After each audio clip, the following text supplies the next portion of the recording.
बाढ़ का पानी जब हमारे बिहार से निकलता है तो लगे लगे बंगाल चला जाता है और जो भी हमारे पास रोजी रोटी रहती है खत्म हो जाती है। तो मेरी पत्नी भी कहती है कि लागल लागल सजन धक्का सलम कलकत्ता चल गया। अब कितना आगे जब आगे आते हैं और पर्यटन की पर्याप्त संभावना है। एक बार आप कृपा करके देखिए, पर्यटन मंत्री बैठे हुए हैं। अब ताजमहल मुमताज महल की याद में बना, आपने उसको 7वां अजूबा में शामिल कर दिया। अरे हमारे यहाँ गया में दशरथ माझी छेनी लेके पूरा पहाड़ तोड़ दिए। इससे बड़ी और क्या बात हो सकती है? Akshay Kumar Jha to brief in 2 minutes.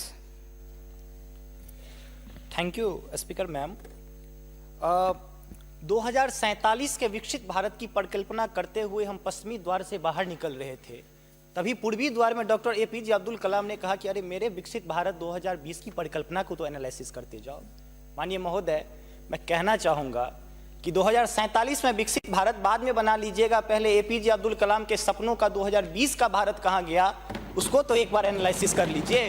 और मैं मानता हूं कि उसके एनालिसिस के पश्चात जो आपके पास जो रिजल्ट आएगा, जो परिणाम आएगा, वो 2047 के विकसित भारत की परिकल्पना को पूर्ण करने में कहीं ना कहीं बेहतर साबित होगा। मैं उस क्षेत्र से आता हूं जो बिहार को 2 भाग में बांटती है, एक नॉर्थ बिहार, एक साउथ बिहार। हमारा मिथिला का रीजन 6 महीने बाढ़ के पानी से ग्रसित रहता है। जब मैं राज्य सरकार से पूछता हूं तो कहती है कि विदेश का मामला है भैया, नेपाल पानी छोड़ देता है, मैं क्या करूं, उधर से चैना डैम बना देता है। अब तो राज्य में भी सरकार आपकी है, केंद्र में भी आपकी है, तो प्रभु कृपया कुछ तो मदद कीजिए।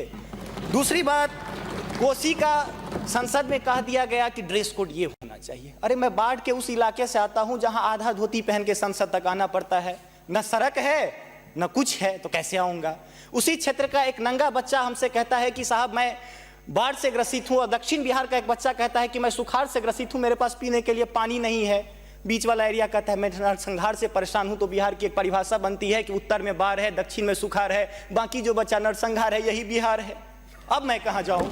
तीसरी बात मैं आता हूं कि आपने तो राम जी को अयोध्या में लाकर स्थापित कर दिया, जरा उनके ससुराल मिथिला पर भी ध्यान दीजिए। माँ सीता कब कब अग्नि परीक्षा देगी, उनके पुत्र हम कब कब अग्नि परीक्षा देते रहेंगे, हम पर भी तो थोड़ा ध्यान दीजिए प्रभु।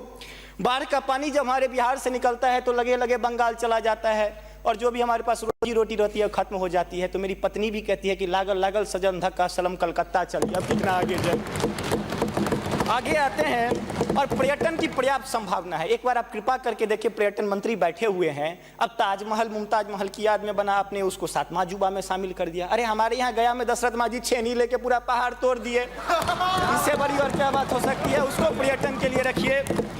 और ये जो भूखमरी, बेरोजगारी, अशिक्षित राज्य की जो हम पर वो जो पीठ पर धो रहे हैं, वो हमको इसी तरह की कविता याद दिलाती है कि तू सिंह मारती गैसी, मैं कोने में दुबका बैल प्रिय, मैं पीपल सा सीधा साधा, तुम उस पे लटकी चुड़ैल प्रिय। तो ये अशिक्षा, बेरोजगारी हम पर चुड़ैल की तरह लटकी है। तो there is politics behind every politics. स्नातकोत्तर राजनीति विज्ञान में पढ़ाई होती है, उसको छोड़ के जरा राज्य और केंद्र में अब सामंजस्य स्थापित करके कृपा कीजिएगा प्रभु। बहुत बहुत धन्यवाद।